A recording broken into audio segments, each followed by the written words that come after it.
Do past leaders become irrelevant in the present context, sir? No. In fact, that is the assumption. We think past is past. Our circumstances are different, contexts are different. We need different of value system, different type of leadership approach.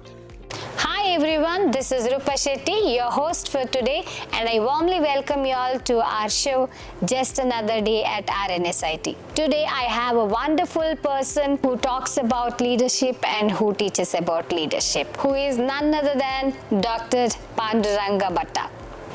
He is a distinguished Indologist, educated and a former professor at IIM Kolkata with over 4 decades of academic and research experience. Renowned for his contributions to leadership, ethics, human values, creativity and Indology, he has authored several acclaimed books and numerous research publications. He was a chair professor at an university in Bangkok.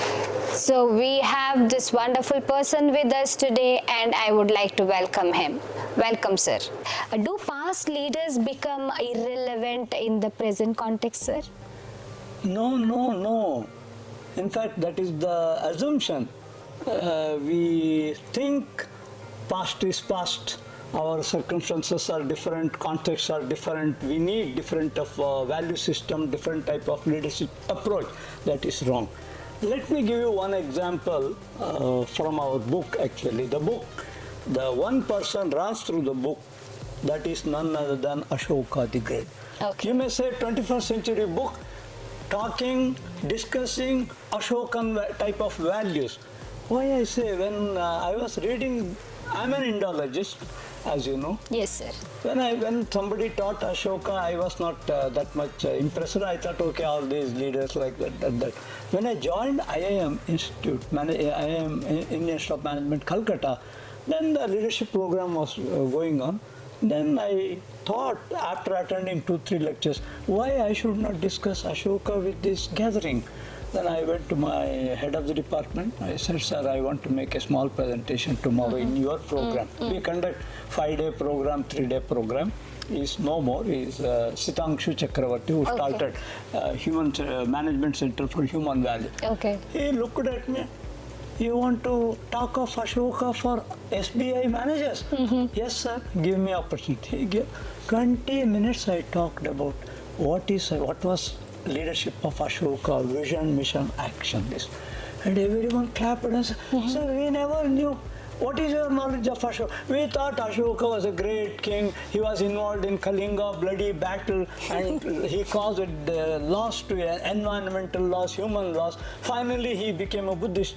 I say history of Ashoka starts from that period, not up to that period. You know up to that period. Then they say, what is that? I say 2 aspects of Ashoka. The first is the Chanda Ashoka, Kala Ashoka, you may call it, terrible. Even then he was not wrong. That was the action of the kings. Once you are a king, you look for the opportunities. If there is opportunity, go and attack neighboring countries, bring wealth to us. That is legitimate. But this person, when he was involved in Kalinga war, when he saw the great environmental loss, great human loss, everything, for a while he introspected. This is one big management leadership lesson. He introspected quietly. What am I doing? Am I supposed to kill so many people? Am I supposed to destroy environment? Am I supposed to do what is that? Then, because of his connection with Buddhism, he gets some kind of wisdom. Said, I should stop. So he started loving people, whether they are his own people or people across the borders. Beyond the borders, he developed the universal concept, some kind of universal love, which is there in Buddhism, metta. Then he completely changed his administration. Now, human values-based leadership. First account in the whole world, if you want a human value-based leader, Ashoka comes to my mind, who lived 2,300 years back. Then, now when I I read more, and I delivered lectures on Ashoka's leadership at different places in India and abroad. Singapore, you mentioned, Dubai, you mentioned, Sharjah, you mentioned, Muscat, you mentioned, America, you mentioned. Finally, everyone is, they don't know. So go and you talk of Ashoka. First, you may have some kind of inhibitions. What am I doing? These are all corporate leaders from America, corporate leaders from other parts of the world. I am going to talk of ancient King Ashoka. But when I quietly finish maybe 1 hour lecture, I say, you have such a great leader in India once upon a time, maybe 2,500 years back, that type. So now I say people, of course, one day Ahmedabad Management Association invited me for evening, as you have invited me. And they said, sir, please talk about Ashoka's leadership. They got some corporate leaders and students and faculty. I talked about 1 hour. Then after 2 days, they sent a small message to me. Sir, your entire lecture is recorded, and we want to make a CD and distribute across India. Wow. And if you agree. Then I was hesitating whether it is, because nowadays we should not create any controversy. So I said, please let me revisit my lecture. I visited, there is no controversy. I would have quoted ambassadors, I would have quoted kings present. Finally, I gave the green signal. They have produced a very nice CD and they have distributed all over India, and they have freely uploaded in YouTube. I request you also to see Enlightened Leadership of Ashoka the Great. It runs to 1 hour and 10 minutes, and what we could not cover here about Ashoka's leadership, you will come to know through that CD. That's a wonderful thing. Now, why I say 1 or 2? Because many people may not go to YouTube, and they may not have time to sit and watch 1 hour. But I say, why I am surprised about Ashoka's deep ecology. Now ecology, I know. Ecology has become a big science. We have to protect our forests, protect our trees, protect our rivers, protect our mountain. Otherwise, what may happen? Now, what is deep ecology? I asked the question. American universities are teaching deep ecology. Indian universities, IIMs, IITs are not teaching deep ecology. I was surprised, what is deep ecology?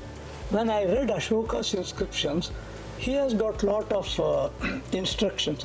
This should be protected, this animal should be protected, this tree should be protected, not should be cut down. But that tree is not at all useful to anyone. Animal, what he is mentioning now, nobody is eating. Why? Then I got a point. America's, when I read Deep Ecology project, it is very close or copy of Ashoka's Deep Ecology. Okay. So let us now make the distinction, because we opened the topic. Ecology means it's a calculated approach to environment. What is beneficial? Why tigers should not be killed? Because tigers are beneficial animals. Elephants are beneficial. If they go out of the planet, new diseases, maybe corona, beyond corona, something may come. So let us protect. Ecology is a calculated approach to environment. Deep ecology, which Ashoka championed, there is no calculation. His approach, Lord Buddha's approach, entire universe. We don't know who created, why they created, whether something is useful or not, we don't know. It should be protected in toto. That is the deep ecology. We have to be proud of leaders like Ashoka. He mentioned this. Through this, now you go to America, maybe last 50 years back, they considered this particular topic, deep ecology. Everyone is, now all universities have a small department, deep ecology. What you find around you should be protected. That is deep ecology. Calculated ecology, with which we are familiar, this goes out of the planet. Oxygen may be reduced, this may be reduced. Protect. Such a great leader. Then another very interesting thing. Now everywhere we see hate speech. Supreme Court of India said that those who are involving hate speech should be arrested, should be proceeded. I mean, a case should be filed against them. Don't wait for FIR. What is this then? When I read Ashoka's inscription, there is a beautiful inscription. He says, there are so many religions in the world. At that time, Vedic religion was there, Jainism was there. All religions should be protected.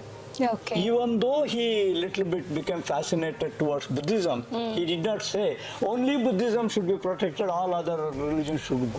That is a wonderful thing. So now he says, even if you appreciate your religion or my religion, don't praise that too much. If you praise too much and if you are getting into some kind of action in propagating that too much, it may be dangerous. So he says, all religions are good. Essentials of all religions should be promoted. When I was listening to Mahatma Gandhi's grandson, Arun Gandhi, he is no more. So he suggested a small video for me. You read that, you watch that, because we are promoting this type of thing, religious pluralism. Okay. So I said, wonderful. That Mahatma Gandhi's great grandson was telling in that video, we say, you read all religions, text Christianity, Islam, then Hinduism, etc. Then try to understand the good points. Now what we do, one thing, we want to read other religions to find fault with. That is a wrong approach. So all religions are good. Now Supreme Court one day, I have forgotten the name of the judges, he mentioned Ashoka's inscription. Okay. It's a wonderful contribution, so that now Sarva Janangada Shantiya Tota. Our present Chief Minister quoted in the, our Honorable Shivakumar quoted in the media on that day. So, Sir Kuvempu, another great person, I am very near to his house, my native place, Okay. Kuvempu's native place. Yes, So, yes. that sometimes we take it. And our government, our Honorable Chief Minister Siddaramaya's government, Ivanammawa, Ivanarava, Ivanammawa.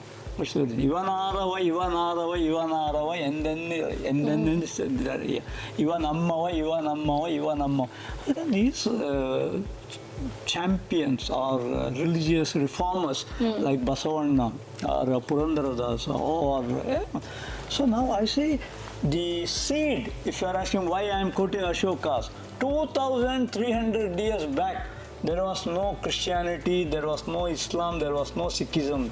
But even then, even now, whatever Ashoka has said is applicable to all future religions. Correct. Not only what we have now, what may come in the future also. I think we have not done much about these great leaders. Particularly, this is a small interview for leadership. I think we should look back to our own. Even Buddha, for example, right? What I quoted as Swami Vivekananda's, he says in one of his speeches, I don't have superstitions. I don't believe in superstition. But I have one superstition. You may ask Swami Vivekananda, what is that superstition? He says, Buddha later became Jesus. Oh. So whatever compassion and whatever Christian values are there, same values are in Christianity also. Sorry, in Buddhism also, Maitri Bhavana. Bhavanas are there. Karuna Bhavana, Maitri Bhavana, Mudita Bhavana, Upeksha Bhavana. In one way or other, they are there in the Christianity also, maybe in Islam and other religions. So now I think it is high time, because we have accepted Vasudhaiva Kutumbakam, Yes, globalized world, and the whole world is our family. Now we are searching for values. Which type of leader will help us in promoting? So Karnataka government rightly identified Basavanna, then Kuvempu and others. Wonderful. I think we should support that type of activities. Yes. Then now, finally, because as I said, it goes on, maybe we can talk 1 hour, 2 hours on Ashoka alone. I don't want to do that. 24 hours leadership. Now, every time they say you have to be little bit, don't say 9 to 5 or 10 to 6 and all those things. You should be available if there is a need. You may be a doctor, you may be a consultant, you may be a banker, something. So I think Ashoka has given this type of instruction in this. Whether I am taking lunch, whether I am taking dinner, whether I am in my private room, whether I am in the toilet, if there is emergency, you can knock at me, you can disturb me. So I am calling this type of leadership anywhere, anytime.com. Now our leaders should develop that type of mindset. Yes, yes. No, this today is over. I can't take. It is 5. No. You have to extend maybe half an hour. Maybe there is a person, because sympathy, compassion, treating everyone as your own family member. What is the meaning? Then all this should go. So 24/7 leadership. Yes, What yes. he said he was the king. Even then he says, if there is an emergency, that's again underlining. Yes. Not always you come and knock at me. Correct, No, correct. you are disturbing. Correct. If there is an emergency, don't hesitate to knock at my door. That type of thing. And finally, when we look into these leaders, whatever our idea is to learn from the past great leaders. Introspection. I never thought that Ashoka, I mentioned that after Kalinga War, he introspected a lot. Then he got good messages. No, what I have done is wrong. And I should not have killed, I should not have caused this type of tragedy. I should have given a good governance. After that, he is giving in one of the inscriptions, method of introspection. How you. So if you are a leader, any leader, for example, if there is a problem, he says, can I solve this problem? If he introspects like that, he is a bad leader. Okay, yeah. Ashoka says, how can? Correct. Not can I, can. Why? First, how can the welfare and happiness of the people be secured? As a king, he was interested in the welfare of everyone, happiness of everyone. No, he never thought, is it possible to make everyone happy? He was a very confident leader. He said, how can? There are so many methods. Maybe shortcut methods are there. No, I don't want to do that. I want to, because second sentence says, how can the people be encouraged to grow through the promotion of Dhamma? Dhamma is moral values, human values, whatever you say. So he says, all my people should be developed, but I don't want to develop them through shortcut methods, through illegal or unethical methods. So I want to develop them through so he was understanding what you mentioned. It is not a short-term success, billionaire, millionaire, money you mentioned. So you have to be remembered. I think you refer to legacy part. Correct. Leaders should be remembered forever. Now we remember so many Mahatma Gandhi, we remember Ashoka, we remember Lord Rama, we remember so many, because they have done good things. So that is he says, I think I am very happy when he says, first is I should provide a welfare state or something. I should develop through the good governance. What is good governance? Full of moral values. It's not adopting any shortcut methods. Last is, I'm very surprised, he's asking a third question to himself. How can I elevate people by promoting the Dhamma? Now what we are talking, we want to make them rich, we want to make them we want them to earn money. No, that is not my concern. Ashoka says elevation. I am using the word enlightened. Correct. So Ashoka was concerned, whatever may be the methods, I want to make them enlightened. So now students, I think educational institutions should focus on this, making students enlightened. Not the students will get a very high end salary, but I don't know, maybe after 5 years, if you have not taught him properly, if he is not practicing values, he may be inside the jail. No, I don't want anybody to. So it is our duty to discuss this. I really appreciate your initiative in inviting me and spending your valuable time, because we should do this. And as you said, whether all the students will become good, that is not our concern. I say, you said 10, but I say 1. If one becomes Ashoka, one becomes Gandhi, one becomes Buddha, our purpose is full. That type of thing. So that is a fantastic example. How can I elevate, not develop? Elevation has, as you know, has got the enlightenment aspect. Yes, So yes, that is a wonderful thing. Yes, sir. And sir, definitely I will go and watch your video, and I request, and I think many people will be waiting now to see. After listening to you, they will definitely want to see that video, and I think we'll get many more, much more, what to say? Spreading. Understanding about the Ashoka. See, I will support what you said. There is a concept in Indian philosophy, Indian religion also, Runa. So we have a Rishi Runa. For example, if you say, if you are inviting me, I have developed myself, how did I develop? So many people helped me, my gurus, so my parents, and maybe environment, maybe government, everything.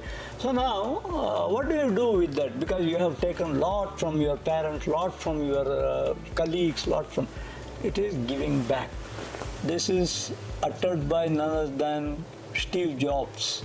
He says in one of his speeches, I did not create mathematics, I did not create language, but I use.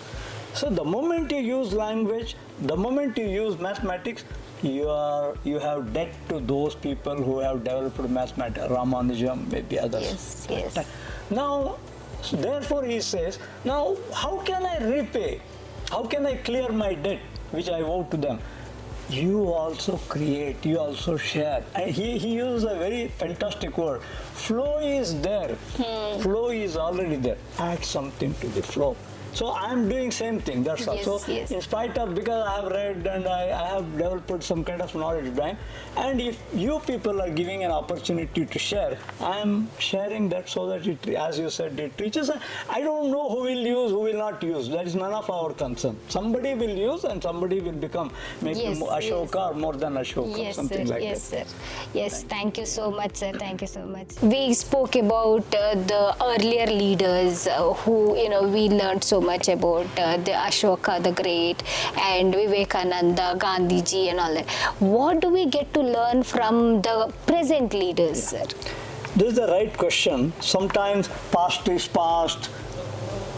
We are not interested, that type of. The present, those people, great leaders who have achieved great things in our midst, they should have. Now let me consider first Steve Jobs. I am one of the fans of Steve Jobs. When you read the circumstances in which he was brought up and all those things, finally how he ended, what he contributed, you have to salute him, that type of personality. That. So for youngsters, particularly multidisciplinary learning comes first. And Steve Jobs, if you go to his office once upon a time when he was alive, so Mahatma Gandhi's photograph, the Akio Morita's photograph, Einstein's photograph. So he is the champion of multidisciplinary studies. If you are becoming a great leader and you have learned finance, you have learned HR, you have learned this, that is not enough. You have to get some kind of introduction to philosophy. You have to get some kind of introduction to science subjects. That is wonderful.